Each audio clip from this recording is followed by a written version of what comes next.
Hello, everyone. Welcome to the Red Pod, Real Emergency Diaries, a live series powered by RescueTap, Nigeria's leading emergency response and safety app. Now, on the Real Emergency Diaries, we're going to have honest conversations around awareness and safety. I'm Daniel Bowman, the CEO of RescueTap, and I'll be your host. And for today's discussion, we're going to be touching on, unfortunately, a harsh reality amongst Nigerian commuters, the one chance menace. And with us today is a very brave, let me call her a guest, and she's a warrior. She's a survivor of the one chance, and she's come forward to share her story. But before I introduce her, I want everybody to know that this is a safe space, and these are real stories happening to real people, and I want us to learn from this so that we can build our awareness around safety and survival on our everyday lives. So we're incredibly honored and grateful to have a brave individual with us today. Aisha, how are you? I'm fine. How are you doing, Daniel? Thank you for coming to the Red Pod. So just quickly introduce yourself, and then we'll just go into your story. And I want you to feel free, be comfortable, and just share your story, and let's learn from it. All right. Hi everyone. My name is Aisha, and I'm here to share my personal story about one chance. So my first experience or encounter with one chance happened in 2017, right? And I was new to Abuja, so I didn't know anything like one chance existed here. I was working somewhere in Asokoro then, and I live in Gwarimpa. So naturally, I would commute from Galadima Bridge to AYA with a long transportation, right? So on that fateful day, I woke up like any other day, although it was an afternoon shift, so it was midday. So I got into a taxi. There was only one passenger apart from the driver and me. And the passenger was in the front seat, that's the passenger seat. And about 3 to 5 minutes into the journey, the other passenger was about to alight, and he stopped the vehicle. Okay, I've gotten to where I'm going to, and he came down. I wasn't really paying attention to him because I was in the back seat. So the driver progressed just a little bit, maybe just a few feet from where he dropped the passenger, and then he stopped. Before that, as soon as the driver came down, since I was the only passenger left in the vehicle and I was on the back seat, usually what happens is that if there's just one passenger, you come down and go to the front seat, so that that's just how it works. Mm-hmm. So I had already moved to the front seat, to the passenger seat beside the driver, so it was just us. So just a few feet after he dropped the passenger, he stopped and was like, oh, this passenger paid me in dollars, and he stopped. And I'm the kind of person that, okay, I just have this feeling of wanting to help someone, you understand, like if someone is in trouble or anything. And he's like, okay, he's going to reverse, and the guy hadn't gone far. He's going to reverse and return the money to the guy. I'm like, okay.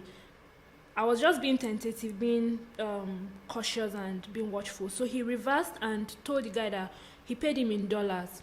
Then the guy was like, that's the passenger who came down, was telling the driver that, oh, he doesn't have any other currency. He just came into Nigeria he mentioned one African country, one of these Francophone countries, maybe Cameroon. I'm not sure which of the countries he mentioned. I can't remember. So he said he doesn't have any other money, that he came to do business. He had this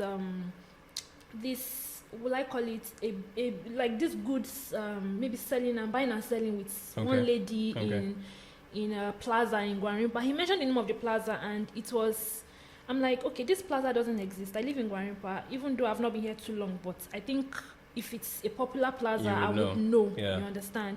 So I was like, there's no plaza of such here. And we were all like, okay, maybe this person has duped you or something, because he's like, oh, he's been trying to reach out to the woman, he's not been able to, he's just stranded and everything. So everybody in the car was interacting with this one man? Yeah, we were just three. Okay. Me, the passenger, and the driver. So the three of us were interacting with the guy that came down, right? Okay. So, and so the driver was like, okay, he should come into the car, and he has a sister who, I'm going to Asokoro, right? Okay. So I was supposed to drop at AYA. Mm-hmm. We were on that Gwarimpa Kuba Express. So he was like, he has a sister who works in, was it Maraba or so? Yeah, that area anyway, that she does brew the change. So he can help him to change the money into Naira so that he can have Cash. naira, yes, to spend instead of wasting his dollars and everything. So I didn't think much of it, to be honest. Initially, I'm just like, okay, it's not my problem anyway. It's not my business. Yeah. It's the same road. Let's just take you home. You get. Yeah. So he got into the vehicle. Then he started talking. When the driver mentioned the whole, he has a sister and everything, my alarm bells actually went off a little bit. I'm like, am I sure this driver does not want to just, scam this guy that is new? Because I actually thought it was a very innocent Person, encounter, yeah. yes, and person and everything. He had that French accent, that African French. I don't know how to really? explain it. Yes. So he didn't sound Nigerian. He didn't sound Nigerian Oh, at all. okay. So it was something that I bought because, again, that was my very first time of seeing something like that. I've never even heard it happen to anybody. So That just anyway. shows you the network of how they operate. yes, How you could even find that they are now working with people that are not even Nigerians. exactly. Possibly either that or the guy is just a very good actor and he can Yeah, he can he fake could some fake accents. accents, Either yeah. that. So I don't know. Anyway, so as we were heading on to our destination, and so the guy was like, he has a lot of goods. He's staying somewhere in Kubwa. They call it something quarters. Is it Reverend Quarters? I think. Okay. Like I remember clearly. Okay. That's where he has all this. He has some laptops, some phones that he's very appreciative. That if he's able to like get everything sorted out, he's going to compensate me and the driver. I was wondering in my mind, How did you? how did I get into this? This mix. Into the agreement. Like, I don't know. Then he was like, he's going to give the driver a brand new phone. He's going to give me a laptop, or was it a phone to me and just something like that.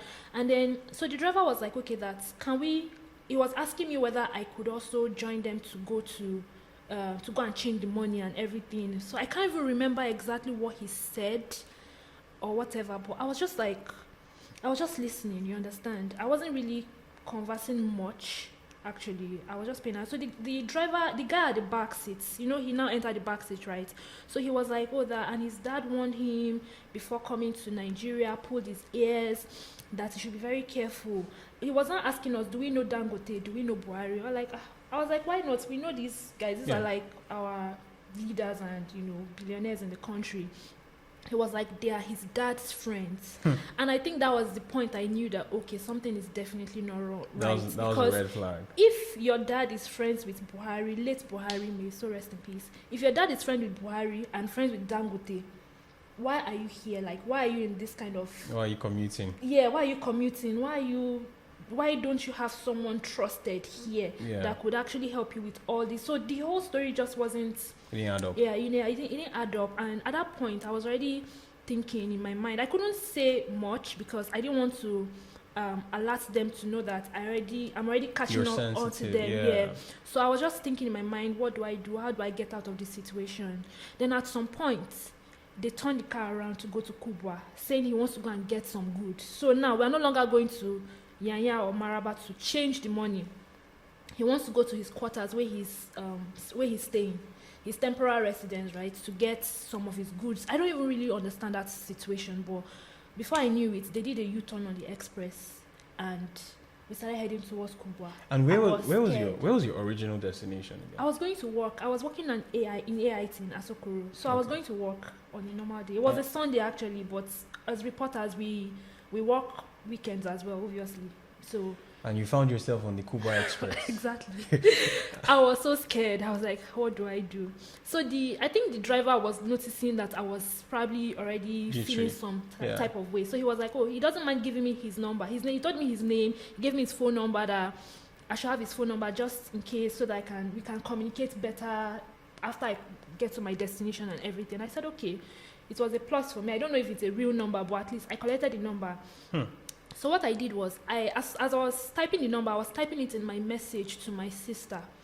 I sent his name and the phone number to my sister. I was like, I'm in a taxi. This is the guy's name. This is, of course, I didn't pay attention to the number plate because I didn't know that was going to happen when I was about to enter. So I just texted her the phone number and his name. That I'm heading to Kubwa. Like, I don't know what's going on, but like, this is the details of this driver and everything. So as soon as I was like, where are we going? I was trying to like be careful and also ask questions. I'm like, where exactly are we going in Cuba? They said, oh, it's just Arab. There's a place called Arab Junction in Cuba. Like, oh, it's just by Arab, around the Arab Junction. Like, he just wants to pick up something from the quarters, some goods and whatever, that then we would go back and everything. I said, okay. He said I shouldn't worry, that it's by the roadside. It's not, they're just trying to like calm me down, like just to get you comfortable. Yeah, get me comfortable and like trust them and everything. So as soon as we got to a junction, we're about to enter. I'm like, boy, I thought you guys said it's by the roadside. I said, yes, I should just look at, like, it's just inside the streets, like it's not like a lone area and everything. I was like, okay. Then I noticed, I was looking at the car surroundings. I noticed that I was in the passenger seat. I noticed that the handle of the car was broken. So I can't even open the door from inside. Wow. And the window was like rolled up. Wow. So on the way, before we got to that junction, I was like, okay, if I need to like fly out of the car or something, let me prepare. So as we were moving, I was trying not to be suspicious. So I was just winding down gently, like maybe I'm hot or something. So I was winding down, so like if I have to put my hand outside and open, I can reach for it and just bolt and everything. So I already wind down, and as soon as we entered that street, through that Arab Junction, it was actually a busy street, quite alright. So there's this I think that quarters, if I remember, I think it was called Reverend Quarters. So the guy came down and entered that quarters. It was in a T junction. So it was by the right. Then there's another street facing the gate of that quarters. So the driver entered the street and tried to turn. So there was a barbering salon, there was a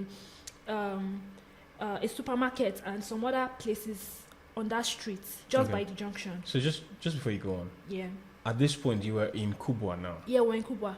So permit me to ask, at what point did you feel like, okay, can I just tell them to drop me? Or was it fear? Or did you feel like there was some sort of hypnosis? Were you just... That reminds me, now that you mentioned hypnosis, I forgot a very important part of the encounter. Yeah. So on the way to Cuba, okay, first of all, I couldn't tell them to drop me because I was scared. I didn't know. I was just trying to be smart about the whole thing. And since they were not actively, threatening as at that time, I was still trying to like just be wise about the whole thing, be smart. So now that you mentioned hypnosis, on the way back to Cuba, right? On the way to Cuba, before we got to that junction and everything, they were mentioning the guy. I can't remember whether it was the driver or the guy at the back. Okay, it was the driver. He brought out something, a paper, and was like, he was rubbing it. He was saying something about if you rub it, maybe it will turn into something. I can't. So that was probably the moment where you got hypnotized.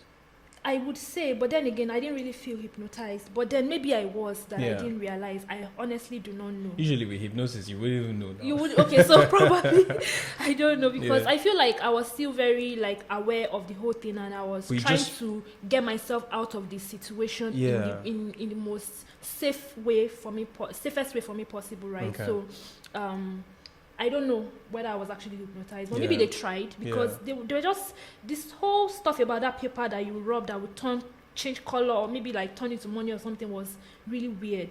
And of course I knew already, but I didn't know how to get out of the situation. I was just like, I was continually texting my sister. Okay. And as at that point, then he was like, the driver was like, who am I chatting with that I should just drop my phone? Like, the guy at the back seat will be scared. He'll be thinking we want to like scam him. Then in my mind I'm like, what's my business? Why would he? I said I'm not texting anybody. I'm just on my phone.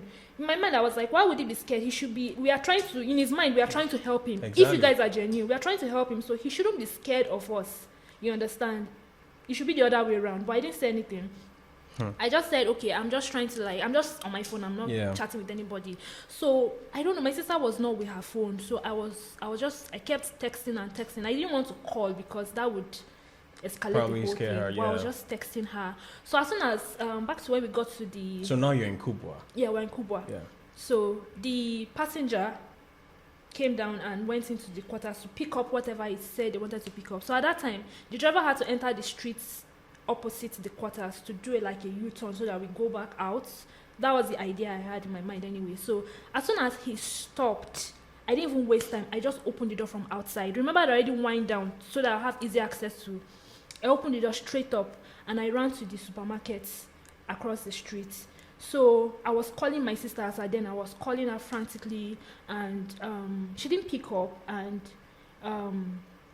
so before I could even look again, the guy already came out. I didn't even know when he came out from the quarters, entered the car, and I saw the car just zoomed off. They just left me and zoomed off. I was so scared. So I started walking back to the junction. Did you leave anything in the car? No, I didn't leave anything in the car. So you came out of the car with everything? Everything, just my phone and my bag. That's Okay. all. So as soon as my heart was racing, I was so scared. So at that point, my sister called me, but she went to the market. She didn't know her phone was ringing. So I told her what happened. She was also scared. Like, okay, and I have to go to work. I was even already late, basically. Yeah, because you were heading to Asokoro, and now you're somewhere in Kubwa. In Kubwa. So, and that was like maybe 20 minutes or 30 minutes into the journey that I was supposed to, be at work and everything. So I just had to like walk all the way back to the junction and cross the pedestrian bridge and take another car. I mean, I was even surprised I was able to go to work in that state because I was so scared and shaking, Yeah. and but I was very vigilant after that, and as God will have it, I got to work safely, and I had to tell, because I was, I still wasn't myself. I had to like tell my superiors at work and everything. Everybody was just, bumped out with the whole thing. So your story, we had a similar story shared yesterday, okay, and it just correlates to how many of these guys operate along the Kubwa Buhari axis. Yeah. Similar story yesterday. She was heading to work. She found herself on that same route. So it just shows you that perhaps there's something around that area that the police needs to investigate on. But just to ask, before they drove off, did you ever observe what they probably went to pick, at the place where they went to? Did you see anything? Did they carry anything into the car? Okay, no, I did not see anything being carried. I didn't even know when the guy came out of the quarters and entered the car before I could even turn back around, because I was trying to call my sister. Yeah. So I was dividing my attention between my phone and the car. So maybe by the time, it was just like maybe 3-5 seconds before I knew it, they zoomed off.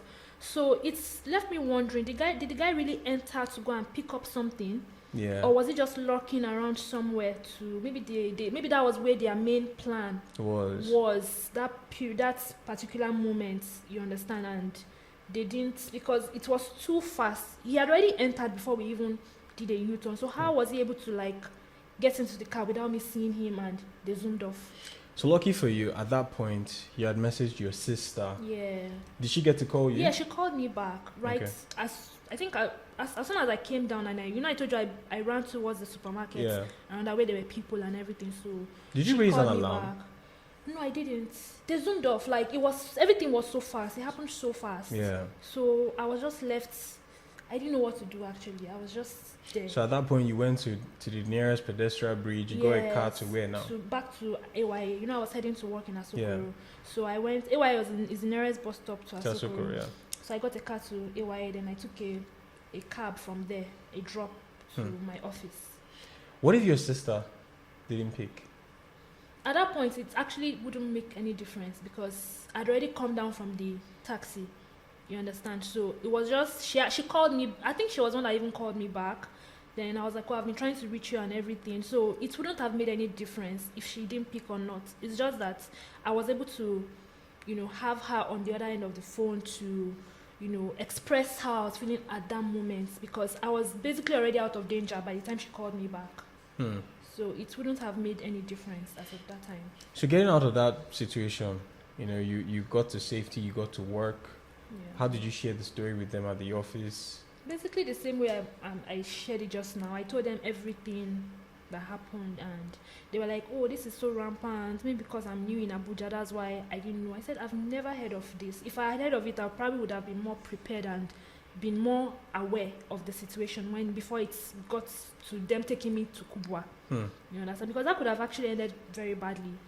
I don't know what it is. I don't know what happened. Maybe because I was, that morning when I woke up, unusually I did some extra prayers And I just feel like it was God protecting me, because that day I was wondering, why did I make it? Was the prayers was just a lot that I made that morning. I don't know, maybe I felt something. You know, sometimes your spirit will feel something even without you knowing that you're in danger physically. So I don't know how I was able to come out unscathed that day. Yeah. But it happened, and I'm very thankful for that. Yeah. Really, really glad that you're still here. You mentioned off camera that you've had over 5 incidences. That's crazy. So this is just one of 5. This is just one of 5, yes. Wow. Now, the second time this happened, it was the same. Okay, 4 out of those 5 times was the same format. Okay, same Guarimpa Express. Okay. 1 out of, I think the third time was somewhere in Wuse 2. Yes, but so just to get you right, 4 out of 5 was still around the Kubwa same road axis. From Galadima to wherever it is you're going. And where did you board this car? Galadima Bridge. So every time you boarded the car at the Galadima Bridge, that is along Lube. No, Galadima, not Galadimawa. Okay, Galadima. Galadima is Guarimpa, that's Abuja Model City. Okay. Charlie Boy. Yeah, around the what's it called? Is it Dawaki now? Yes. Okay. Precisely. So for every time you picked a car there, how did you know that it was? What was the red flags? Okay, so there's something. The second time I entered, right? The first time I don't think I really paid attention to, a lot of things apart from when I got to know, okay, this is what's going on and everything. But the second time, right? Yeah. It was a little bit different the pattern was a little bit different from the first time, but I was still able to pick on it like almost immediately. So I entered from Galadima, and if you are familiar with Guarimpa, right, there are about 3 or 4 bridges on the express that leads into Guarimpa. Okay. There's Galadima Bridge, there is Guarimpa Express, there is Sitec. Okay. And I think Cetraco. So now, I think after I entered from, there were about 3 people in the taxi the second time. There were 2 women, a man, 2 people at the back seat with me, and there was somebody in front, then a driver. So there were 5 altogether. So that's the typical along. Yeah, that's the typical along arrangement. So 4 at the back, 1 in front of the driver. But there were just 3 at the back, 4 at the back. So we got to either Sitec or Guarimpa, but we were still around Guarimpa axis, but on the express. And the woman, she was an elderly woman, maybe middle age or so. She was like, she wants to come down. Like she has gotten to her bus stop, that she has some load at the back. So the driver was like, what load do you have at the back? I was asking in Galadima. We've always heard this story of load in the boot with money. So the driver was like, but I was asking who had those bags in the boots. You didn't see anything. This one, that one. She was like, she was like, what is inside the bag? She was like, it's just tomatoes. I was like, it's a lie. It's not tomato. Because when he was trying to, the passenger that came down at the previous bus stop, when the woman wanted to remove her load from the boots, that he mistakenly saw what was inside her carton, her bags, that it was dollars. As soon as I heard dollars, it just occurred to you from bear in mind that the car was stopped at that moment because apparently the woman was in quotes, she wanted to calm down. As soon as they said dollars, I didn't even waste time. I just opened the door and I came out. They didn't even wait, they just zoomed off. Like in the next second, they zoomed off straight up. So there's something I now noticed with the remaining encounters were basically very similar, if not the same, with the second encounter. That first encounter, the one I went into details with, was one of its kind. That pattern, it was different from, I have load in the boots or whatnot. So, were you ever physically threatened? No, never. I was never physically threatened. No weapon. No weapon. Nothing. The other experiences, right? It was shorter because I already knew the pattern. So as soon as they stop and they want to start talking, I don't even waste time. I just open the door and I come out, and they zoom off immediately. They zoom off. So there's something I noticed, right, which I think a lot of people should be very careful about. If you want to enter along, don't allow the driver. Don't be the one to tell the driver where you're going to. They will just be doing their hand like this, coming, right? They won't tell you their route, their destination. Don't make the mistake of getting into the car like you being the one to tell them. Let's say, for instance, you're going to beggar, and naturally you'll be hearing beggar, Banex, and everything. These people, they won't tell you where they are going to. They will allow you to be the one to tell them. They will not say, okay, yes, come in, I'm going there. So that's a red flag. That's a red flag. So the red flag number one is you wait to hear where the driver's destination is. If they don't say anything, don't be in. If you are in a hurry, see, you can't be in a hurry when your life might be in danger. Because if you want to, okay, I'm late for work or whatnot. But what if you enter the wrong vehicle? That's it. Just wait. Another vehicle will come that will take you, that is like genuine, and it will take you to where you're going to. So if you want to be like, okay, maybe a lot of people are like, it's a rush hour, people are trying to, just don't worry. Just calm down. Because if you make the mistake of being the one to tell them, I noticed that with almost all of them. Almost all the encounters I've had, right? So usually I wait. If they are not saying anything, I will stay back until I find a taxi where the driver is the one mentioning his route. So that's one. And number two, if you just feel, I don't know, I think it's a sixth sense kind of thing. If you just feel something is off, it's off. Just believe it's off. And the thing is that most of them is this green taxis. But it's the dark green, not that bright green. Dark green. Oh, really? Yeah. So you may be thinking, oh, it's green, it's the color of the Abuja taxi and everything. But it may not necessarily be so. No, I think one or two was a little bit different. Maybe blue, different color. But like usually it's those dark green taxis as well. So in Abuja, where almost every car that commutes is usually unpainted, outside the regulated color code, how do you still know which one is which one? Well, so far, there are these agberos that are like at the bus stop, right? And usually I allow them to put me inside a vehicle. I'll just tell them, okay, this is where I'm going to. So they know their people. Yeah. They know their people. So the advice is always load from the park. Yeah, always load. Even it's the park. Everything that has happened is from the park. Really? It's from the park. But there are so many taxis. The Agberos may not be paying attention to all of them at the same time. Especially if you don't approach them. If you want to just enter by yourself.